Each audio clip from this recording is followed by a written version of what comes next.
Hey, what's up guys? Oke guys, di video kali ini gue akan menceritakan seluruh alur cerita dari film Insidious 3. Oke, sebelumnya gue ingin memberitahu kepada kalian bahwa Insidious 3 dan Insidious The Last Key merupakan prequel dari Insidious pertama, di mana di seri ketiga ini Alice baru mengenal si Specs dan Tucker.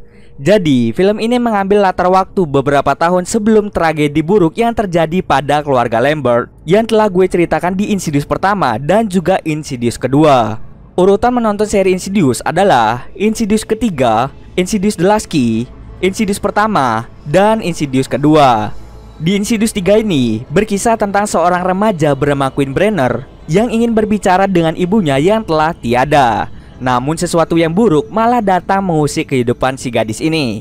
Mau tahu ceritanya seperti apa? Yuk langsung masuk saja ke ceritanya guys. Di awal cerita, kita diperlihatkan seorang gadis bernama Quinn Brenner pergi ke rumah seorang cenayang yang bernama Alice Rainier. Quinn pergi ke rumah Alice untuk meminta bantuannya berkomunikasi dengan ibunya yang sudah meninggal sejak setahun yang lalu. Awalnya Alice menolak karena ia sudah meninggalkan profesinya tersebut.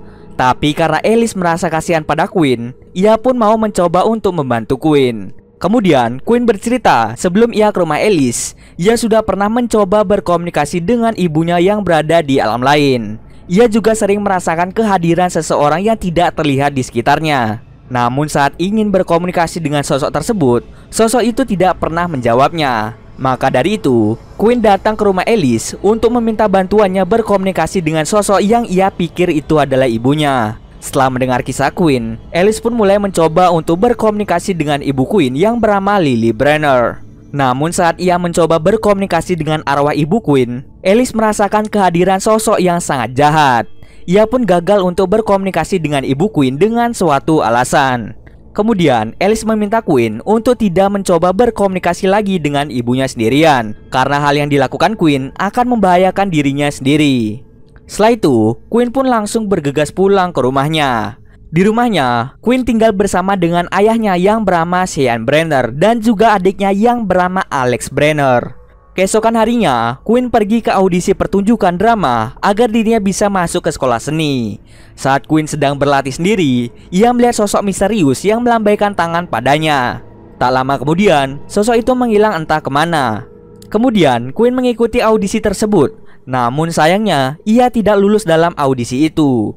Usai audisi, dirinya pun bergegas untuk kembali pulang. Namun saat ia ingin menyeberang, dirinya melihat sosok misterius yang ia lihat tadi. Sosok itu melambaikan tangannya pada Quinn. Quinn pun sontak bingung apa maksud dari orang tersebut. Dan tak lama kemudian, sebuah mobil melaju kencang dan menabrak tubuh Quinn hingga dirinya terpental. Quinn pun terjatuh dan langsung pingsan di tempat tersebut. Kemudian, Quinn pun dibawa ke rumah sakit untuk mendapatkan pertolongan. Sesampai di sana, dokter dan perawat langsung menangani Quinn yang terluka parah. Quinn dinyatakan mengalami patah pada kakinya sehingga ia harus menggunakan kursi roda. 3 minggu setelah kecelakaan, Quinn pun diperbolehkan untuk pulang. Saat dirinya sedang menunggu ayahnya mengambil kunci rumah, Quinn bertemu dengan seorang nenek. Nenek tersebut berkata bahwa Quinn sedang diikuti oleh makhluk yang disebut sebagai orang yang tidak bisa bernafas. Makhluk tersebut mendiami kamar Quinn saat Quinn tidak ada di rumah. Quinn pun bingung dengan apa yang dibicarakan oleh nenek tersebut. Saat dirinya pulang, Quinn disambut hangat oleh teman-temannya. Setelah dirinya kembali ke rumahnya, ia mulai diganggu oleh sosok yang bisa disebut sebagai orang yang tidak bisa bernafas. Karena kepanjangan, gue sebut saja sebagai setan asma. Di sini, Quinn mengira setan asma ini adalah arwah dari ibunya. Quinn pun bercerita ke ayahnya bahwa ia menemui seorang cenayang bernama Alice untuk bisa berkomunikasi dengan ibunya. Ia merasa bahwa ibunya ingin berbicara dengan dirinya. Namun yang kita tahu bahwa yang sering mencoba berkomunikasi dengan Quinn adalah setan asma ini. Ayahnya pun tidak percaya dan menganggap itu semua hanya omong kosong. Di lain tempat, saat Alice sedang mencoba untuk tidur, tiba-tiba saja mendapatkan penglihatan aneh. Ia merasa akan ada kejadian buruk yang menimpa si Quinn. Alice yang sebenarnya sudah pensiun memutuskan untuk membantu Quinn. Alice kemudian mencoba berkomunikasi dengan ibu Quinn. Namun yang datang bukanlah ibu Quinn, melainkan si setan asma. Alice pun mulai bertanya apa yang diinginkan oleh setan itu. Namun setan itu malah balik menyerang Alice. Alice pun mulai ketakutan dan merasa bahwa ia tidak sanggup lagi untuk membantu Queen. Di rumah Queen saat ia sedang video call bersama temannya, tiba-tiba saja setan asma muncul lagi dan langsung menyerang Queen dengan melemparkan tubuh Queen hingga dirinya terjatuh di lantai.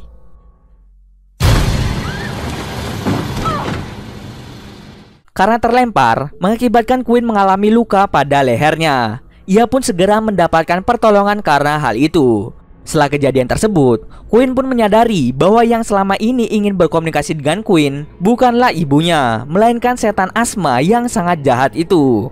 Ia pun bercerita pada ayahnya tentang hal tersebut. Malam hari saat Queen hendak beristirahat, dirinya kembali diganggu oleh si setan asma.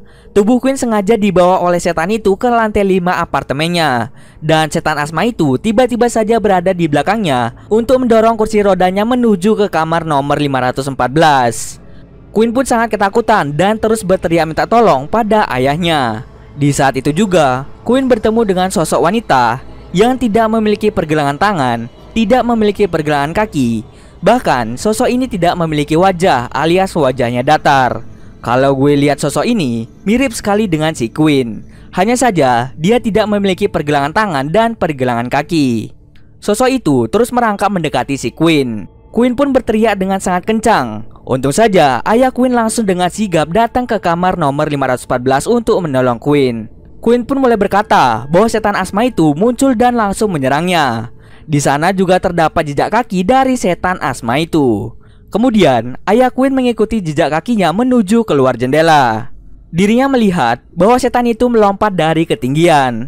Queen pun mencoba melihat melalui jendela dengan mata kepalanya sendiri. Saat ia menengok keluar jendela, tiba-tiba saja setan itu muncul dan menarik tangan si Queen. Ayah Queen dengan sigap langsung menolong Queen agar dirinya tidak terjatuh.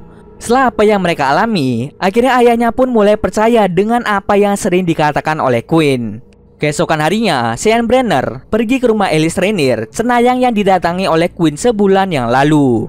Dirinya datang untuk meminta tolong kepada Alice untuk menyelesaikan masalah ini. Namun Alice berkata dirinya sudah pensiun dari pekerjaannya menjadi seorang cenayang. Alasan Alice memilih pensiun adalah karena sebelumnya ia pernah mencoba untuk berkomunikasi dengan suaminya yang telah lama meninggal. Namun ia malah mengundang roh jahat lainnya yang akan mencoba untuk membunuh Alice. Alice pun berpikir jika ia berhenti dari pekerjaannya itu, roh jahat tidak akan bisa membunuhnya. Namun Sean meminta Alice bertemu dengan Queen untuk berbicara padanya. Alice pun segera menuruti keinginan dari ayah Queen. Kemudian Alice pun pergi ke rumah Sean untuk bertemu dengan si Queen. Sekali lagi Alice pun akan mencoba untuk membantu si Queen. Alice pun masuk ke dalam Further untuk mencari tahu siapa setan asma itu. Namun tak disangka-sangka Alice bertemu dengan wanita berpakaian pengantin hitam. Makhluk itu langsung mencekik Alice dan ternyata roh itulah yang ingin membunuh si Alice. Nah, jika kalian menonton Insidious pertama, pasti tidak asing dengan adegan wanita dengan pakaian pengantin hitam ini yang mencekik leher Alice. Dan ternyata Alice sudah melihat bagaimana dirinya akan mati di masa mendatang. Adegan itu sama persis dengan kematian yang dialami Alice di Insidious pertama.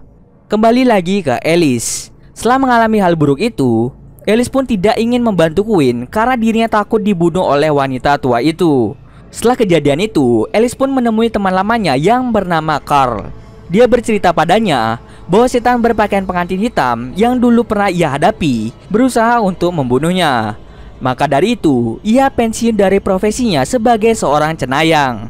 Namun setelah pensiun, ia merasa kehilangan jati dirinya. Ia merasa bakatnya akan terbuang sia-sia. Tetapi jika ia terus menjadi seorang cenayang, roh jahat yang sedang memburunya pasti akan membunuh dirinya. Setelah mendengar cerita Alice, Carl pun meyakinkan Alice bahwa orang hidup lebih kuat dari orang yang telah mati. Ia meyakinkan Alice untuk kembali menjadi seorang cenayang untuk membantu banyak orang yang memiliki masalah dengan kejadian paranormal.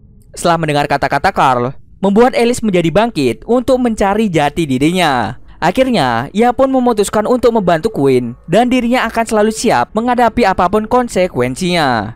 Karena setiap orang pasti akan mati pada waktu yang tepat. Jadi selama masih hidup, ia akan terus membantu orang-orang dengan bakatnya itu.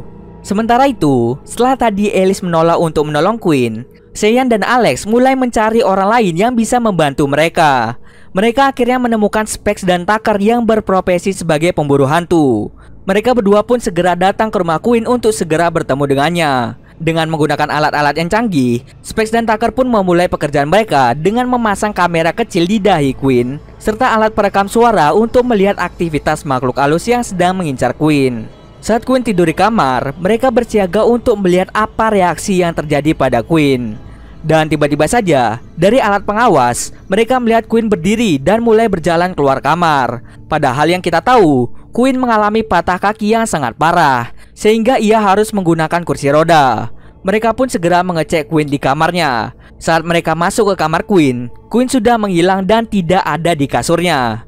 Dari alat pengawas, Quinn berada di dalam lemari bajunya. Sontak, Sean langsung mengecek lemari bajunya, dan ternyata yang ada di sana hanya kameranya saja. Mereka lalu segera menyadari bahwa Quinn berada di belakang si Tucker untuk segera menyerangnya. Tidak hanya si Tucker saja yang diserang, melainkan ayahnya dan Specs juga diserang oleh si Quinn. Quinn yang sudah dirasuki mencoba untuk bunuh diri di tempat. Beruntung, Sean, Specs, Tucker, dan Alex langsung menghentikannya. Quinn bisa melakukan semua itu karena dirinya sedang dirasuki oleh setan asma. Setelah kejadian itu, Specs dan Tucker menolak untuk membantu Quinn karena kasus Quinn sudah di luar keahlian mereka.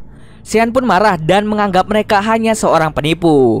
Kemudian Sean langsung mengusir Specs dan Tucker dari rumahnya. Namun, Alice tiba-tiba datang dan meminta Specs dan Tucker membantunya menolong Quinn. Alice pun menjelaskan bahwa setan asma yang menempel pada Quinn adalah roh jahat yang sangat berbahaya. Setan asma ini telah mengambil separuh jiwa Quinn saat Quinn mengalami kecelakaan. Dan sekarang, ia akan mengambil separuh jiwa milik Quinn yang masih tersisa di dalam tubuh Quinn. Alice harus mengetahui di mana setan ini tinggal agar ia dapat mengalahkan setan asma ini. Setelah itu, Alice pun pergi ke dalam Further untuk mencari rumah dari setan asma. Ternyata, sosok itu tinggal di gedung yang sama dengan Quinn, tepatnya di kamar nomor 514. Alice pun mulai masuk ke kamar itu dan secara tiba-tiba dirinya kembali diserang oleh wanita berpakaian pengantin hitam. Tetapi Alice berhasil mengalahkannya.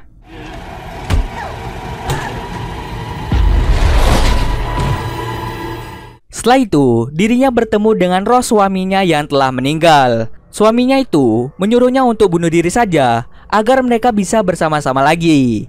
Alice pun mulai menyadari ada yang salah darinya.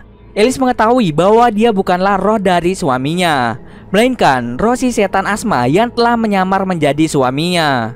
Setan itu mencoba untuk menipu Alice, namun Alice tidak mudah ditipu olehnya. Alice meminta setan itu untuk mengembalikan separuh jiwa Quinn. Akan tetapi, setan itu menolaknya mentah-mentah. Akhirnya, Alice pun memaksa untuk merebut separuh jiwa Quinn dan segera membawanya pergi dari kamar itu. Mereka berdua pun segera kembali ke tubuh mereka. Namun anehnya, hanya Alice yang berhasil masuk ke tubuhnya, sedangkan Quinn masih tertinggal di dalam Further. Di dunia nyata, Alice, Specs, Tucker, dan juga Sean mencoba untuk membuat roh Quinn masuk ke dalam tubuhnya dengan memanggil nama Quinn. Kemudian, arwah dari tetangga Quinn yang telah meninggal memberi pesan pada Alice bahwa ibu Quinn menyembunyikan surat untuk Quinn di buku hariannya. Alice pun membaca surat itu, berharap arwah dari ibu Quinn datang untuk membantu anaknya. Singkat cerita, Quinn pun berhasil mengalahkan setan asma dengan bantuan arwah ibunya.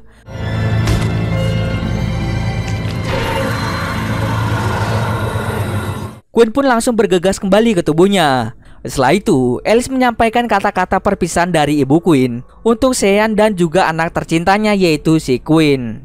Akhirnya, Quinn pun senang karena dia bisa berkomunikasi dengan ibunya untuk terakhir kalinya.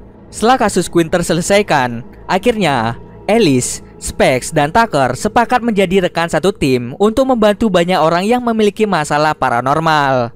Dan di scene akhir film ini mungkin agak jump scare sedikit. Kita akan melihat sekilas hantu dengan wajah merah di belakang Alice. Mungkin dari sini sudah ada pertanda bahwa sebentar lagi ada bahaya yang akan terjadi.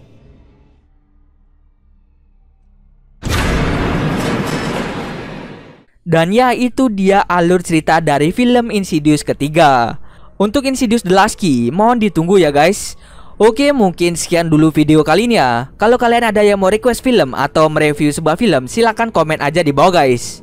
Jika ada yang salah atau kurang dari alur cerita di atas, gue mohon maaf. Oke, see you next video guys.